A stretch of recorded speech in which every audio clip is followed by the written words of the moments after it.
CPIM സംസ്ഥാന സമ്മേളനത്തിന് അല്പസമയത്തിനകം കൊല്ലത്ത് കൊടിയേറ്റം. 30 വർഷത്തിന് ശേഷമാണ് കൊല്ലം സംസ്ഥാന സമ്മേളനത്തിന് വേദിയാകുന്നത്.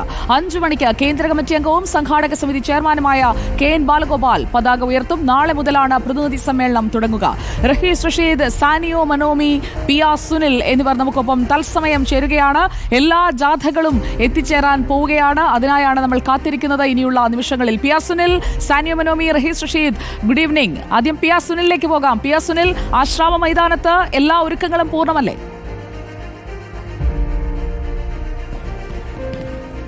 സുജയ, തീർച്ചയായും ആശ്രമ മൈതാനം ഇപ്പോൾ എല്ലാ ഒരുക്കങ്ങളും പൂർത്തിയായിരിക്കുന്നു. അല്പസമയത്തിനകം ജാഥകളൊക്കെ തന്നെ ആശ്രമ മൈതാനത്ത് എത്തും. ഏതായാലും കൊല്ലത്തെ ചരിത്ര പ്രസിദ്ധമായ മൈതാനമാണ് ആശ്രാമം മൈതാനം. അവിടെ നമുക്ക് ദൃശ്യങ്ങളിൽ കാണാൻ കഴിയും. ഒരു സ്റ്റേജൊക്കെ ഒരുക്കിയിട്ടുണ്ട്. 3 ജാഥകളാണ് ഇവിടെ സമ്മേളിക്കാൻ പോകുന്നത്. ഏതായാലും ഈ സംസ്ഥാന സമ്മേളനത്തിന്റെ ഭാഗമായി കണ്ണൂരിൽ നിന്ന് പതാക ജാഥയും വയലാറിൽ നിന്ന് ദീപശിഖ ജാഥയും രാവിലെ ശൂരനാട്ടിൽ നിന്ന് കൊടിമര ജാഥയും ആരംഭിച്ചു. എല്ലാ ജാഥകളും അല്പസമയത്തിനകം ഇവിടെ ചിന്നക്കടയിൽ സമ്മേളിക്കും. അതിനുശേഷമാണ് ഈ ജാഥകളെല്ലാം ആശ്രാമം മൈതാനത്തേക്ക് എത്തിച്ചേരുക. അങ്ങനെ ആശ്രാമം മൈതാനത്ത് സംസ്ഥാന സമ്മേളനത്തിന്റെ പതാക ഉയരാൻ പോവുകയാണ്. സ്വാഗത സംഘം ചെയർമാൻ KN ബാലഗോപാലാണ് പതാക ഉയർത്തുക. ഏതായാലും അതിനുശേഷമാണ് സമ്മേളന നടപടികൾ ആരംഭിക്കാൻ പോകുന്നത്. സുജിയ, തീർച്ചയായും ഈ സംസ്ഥാന സമ്മേളനത്തിന്റെ ഏറ്റവും പ്രധാനപ്പെട്ട ഒരു ലക്ഷ്യം എന്നത് വരാനിരിക്കുന്ന നിയമസഭാ തെരഞ്ഞെടുപ്പ് തന്നെയാണ്.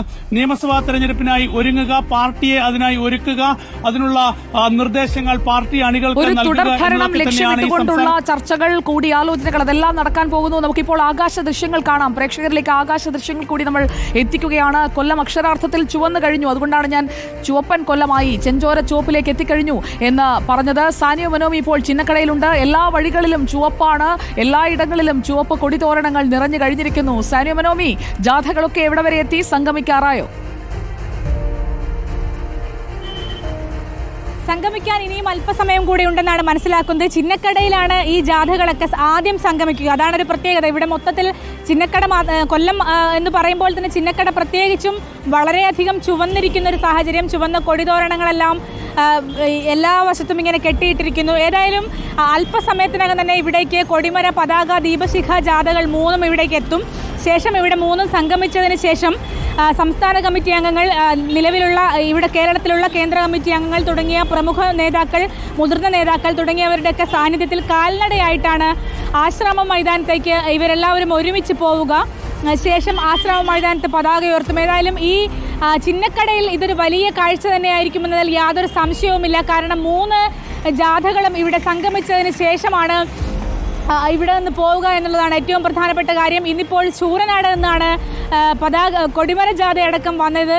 രാവിലെ ശൂരനാട് കൊടിമര ജാഥയ്ക്ക് പോയ സമയത്ത് അവിടെയൊക്കെ വലിയ ആവേശത്തോടെ ആളുകൾ ഇങ്ങനെ വന്നുകൊണ്ടിരിക്കുന്നുണ്ടായിരുന്നു. ഒന്ന് പ്രധാനമായും പറയാനുള്ളത്, കൊല്ലം എന്ന് പറയുമ്പോൾ പരമ്പരാഗത വ്യവസായത്തിൻ്റെ ഒരു കേന്ദ്രമാണ്. അതുകൊണ്ട് തന്നെ പരമ്പരാഗത വ്യവസായികളുടെ പ്രശ്നവും പരമ്പരാഗത ജോലിയെടുക്കുന്ന ആളുകളുടെ പ്രശ്നവും ചർച്ചയാവുമെന്നുള്ള വലിയ ശുഭപ്രതീക്ഷ തന്നെയാണ് അവരോരോരുത്തരും മുന്നോട്ട് വെച്ചത്. ഏതായാലും അല്പസമയത്തിനകം തന്നെ കൊല്ലം മൊത്തത്തിൽ അങ്ങോട്ട് ചുവക്കാൻ പോവുകയാണ്.